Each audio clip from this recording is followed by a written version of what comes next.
Hey everyone, we're going to jump right into episode 2 and skip all of the introductory stuff. Uh, we're going to start with drilling the truss rod cavity. I've got that piece of wood clamped down there in hopes that I don't get any cracks. But, as you can see with the super glue right there, it cracked a little bit. No big deal. That's why you go slow, fill that, and you're not going to see it in the end. But um, that has happened to me before, so I do know how to come back from it. All right, now we're throwing down some glue, getting ready to put on the fretboard. I have my locator pins. They're just a little couple nails.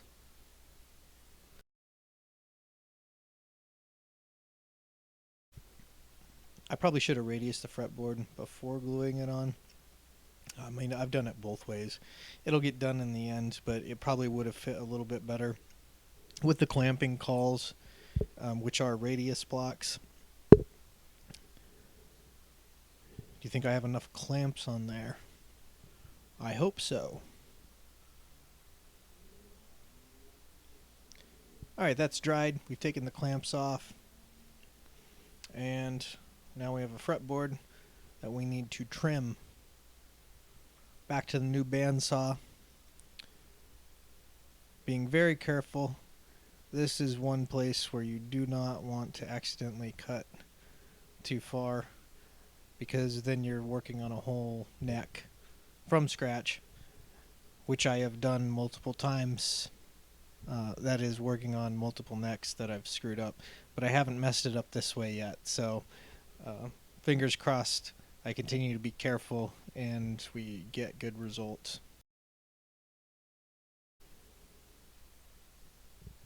So some people will use a plane here. I don't really have much in the way of planes. I have one big plane.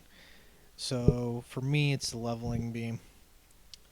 And we're going to skip all of that because sanding's pretty boring to watch. All right.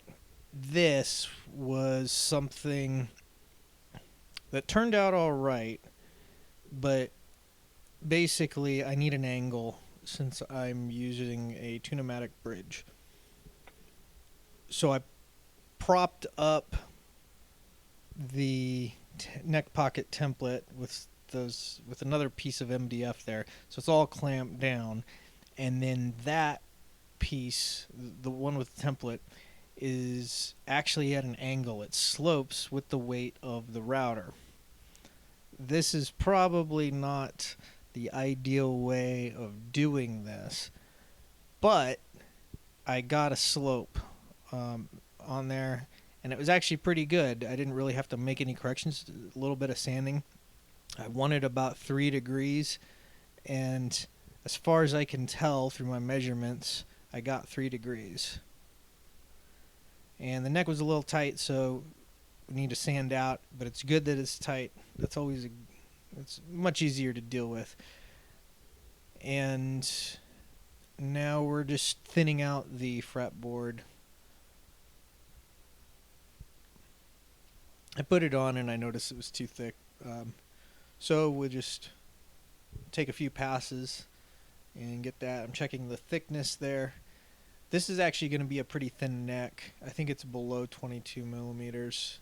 At least that's what the final measurement was after I was done sanding. Alright, we're doing an arch top to the body, so out comes the angle grinder for some fun.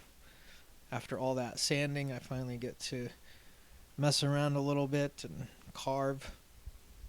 I mentioned this before, but carving stuff is probably my favorite part of building.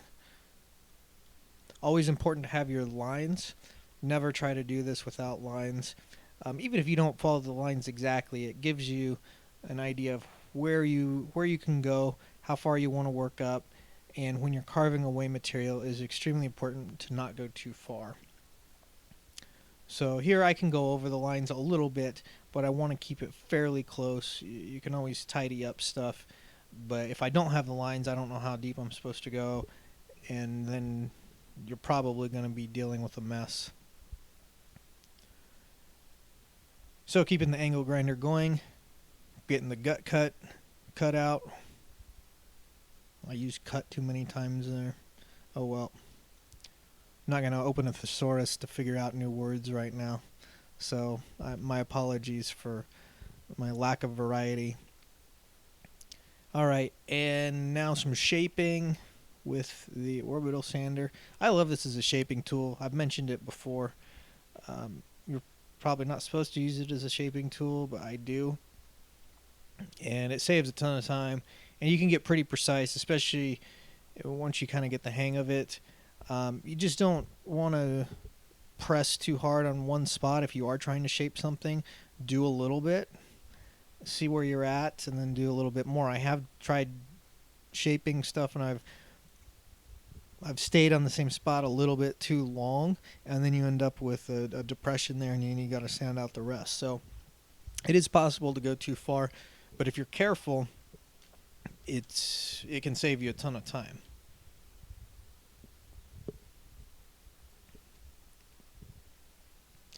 Alright, you can see the shape beginning to take shape. Once again, a thesaurus could have come in handy right there, but you get the idea. Compass, extremely important for measuring. I am running tests on this piece of wood for the posts. These have to be precise. There is not really any room for error. So I'm running a lot of tests, and they went pretty well. I need to figure out also the diameter of the drill bit that I needed. So onto the drill press, because you want these to be straight. Got the first set of post holes in, no problem. Don't hammer them all the way in, just put them in the top, make sure it fits. Looks like we have a good fit there, so success so far. Now the tailpiece, and yeah, it doesn't quite fit under there. It's a little bit of a fat body. So we're going to drill it by hand and hope that it goes in straight. These holes actually went pretty well. I feel like I got them pretty straight. You just have to be very careful. Checking the depth there. Want to make sure that we get them deep enough. If they're a little too deep, it's no big deal. It's better to be deeper than too shallow. And now here's our test. And posts are partially in, and the tailpiece fits. So we should be good to go. And if we're not, I'm just going to burn the entire guitar and start over. So this is an idea that I had, and before I carved anything into the body, I wanted to mess with the actual plate. So this is a piece of metal. I think it's actually brass that I got, and the idea here is that is going to serve as our control cavity.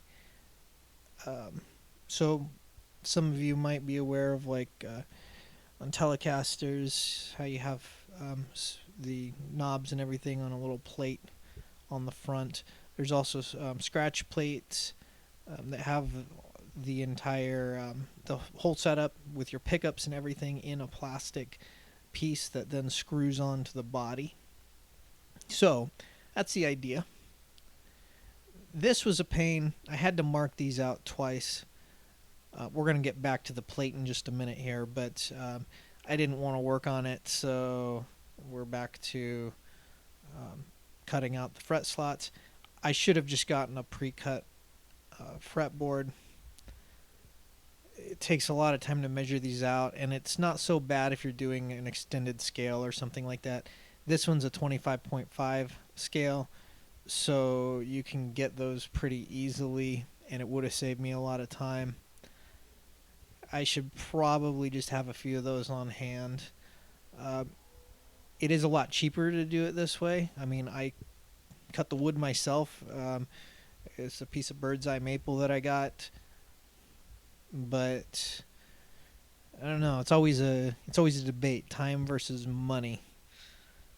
Can't have both. Anyways, we got them all cut out. Fretboard is looking decent. Now, before I sand it, you got to make sure it's level. So I've got a little beam right there, making sure that it looks completely flat. I didn't have to adjust the truss rod, which is fantastic. So now we can start on the sanding and the radius. I think I need different radius blocks. These, one side was slightly lower than the others. It was taking that off, even though I switched it around, changed the pressure, flipped it, all those things. So I used a leveling beam and a radius gauge to do the bulk of the work here to make sure it was consistent. Now here I want to shape where the neck's going into, because since the neck's angled, I want this, where it goes into the body, I want this to follow that and have the same type of slope. So I'm actually carving sort of a curve right there and fitting the neck in. There we go. Snug fit.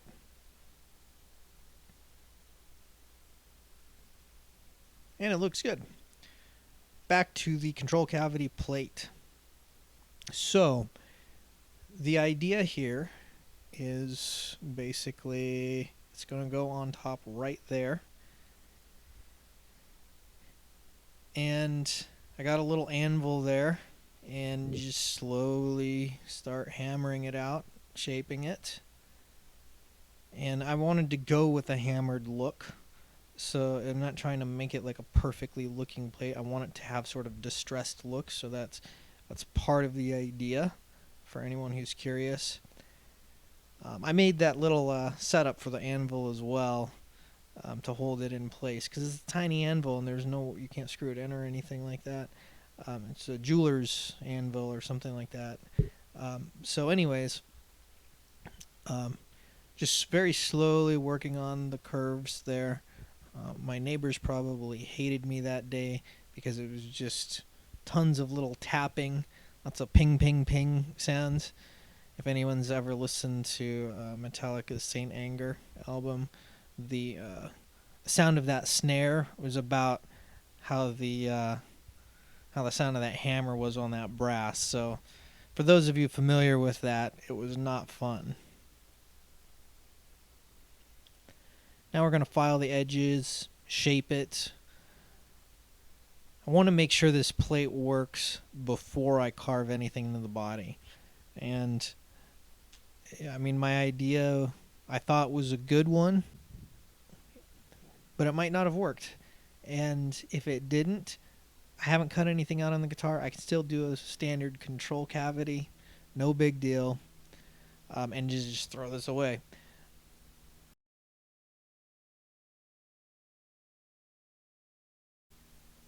So it's very low risk up until now. Now that I'm drilling, this is, as some people would say, the point of no return. I also didn't have a template or anything for the cavity. So I freehanded this with the router, and I'm just doing a very, very shallow pass here. And I just want to get the overall shape to where it was going to fit in. The cavity I'm going to drill out later, but followed the lines as close as I could and didn't want to get too close to the lines. So I saved that for the chisel work. The guitar is also sloped because of the arch top, so using the router was difficult. It's also difficult when I actually put in the cavity where the electronics are going to go, which you aren't going to see right now. Anyways, I've got some sharp chisels for once. I did a much better job sharpening these. I'm getting better at it. Sharpening's still not my forte. I'm not that sharp at it yet. So just follow the line, hammer it out. I made sure right there, yeah, to do the edges first, because you see how that splintered out right there? Well, we went right to where I had already marked on the edge, so I didn't go too far. Had I not done that, I probably would have splintered out all the way to the front of the guitar, and then we're dealing with repairs and a whole mess. Alright, check the fit. It looked like it fit for the most part, and now we got to worry about the slope because the piece is sloping along with the guitar. So I got to chisel that out to my best guess. And we are fitting it in, and we're just about there. We'll work some fine sanding. Anyways, that is the end of this video. It felt like a quick one. There's the plate in the guitar. Thanks for watching. I'll hopefully be back soon with another video.